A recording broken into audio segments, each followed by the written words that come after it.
Hi guys, welcome to your Paari 456. எனக்கு ரொம்ப கோபமாக இருக்குது. நான் வீடியோ போட்டேன்ல, அந்த வீடியோவில் நேராக போலீஸ்காரங்க வந்திருக்குறாங்க. இந்த மாதிரி அவங்க இப்படி வீடியோ எடுத்துகிட்டு போகிறாங்க. அதனால் நீங்களும் தட்டி கேளுங்க. வாங்க, எங்கேயோ போகிறாங்க பாருங்க.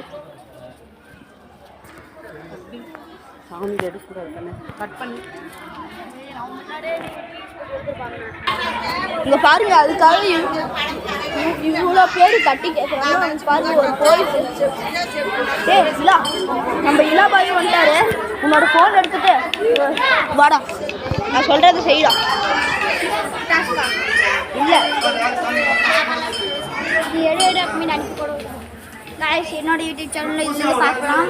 ஏன்னா இதுலேயும் என்னோட யூடியூப் சேனல் போடுறேன். இவன் எடுப்பான், அவன் இதில் அனுப்பிடுவான். நவுறா அவங்க பாருங்க, பிளர்ரா தெரியும் போல. ஆனால் வீடியோ நல்லா எடுக்கிறது தெரியுது. அவங்க பாருங்க, வீடியோ எடுக்கிறாங்க, பிளர்ரா தெரியும் போல. ஸோ அதை மட்டும் மன்னிச்சிடுங்க. அவங்க பாருங்க, அதுக்காக எல்லாரும் சண்டை போடுறாங்க. அந்த மாதிரி நீங்களும் தட்டி கேளுங்க ப்ளீஸ் காய்ஸ். அட்லீஸ்ட் இவங்களுக்கு இல்லாமல் எனக்கு இல்லாமல் இவங்களுக்காச்சும் பண்ணுங்க guys, please guys. Bye guys, thank you guys.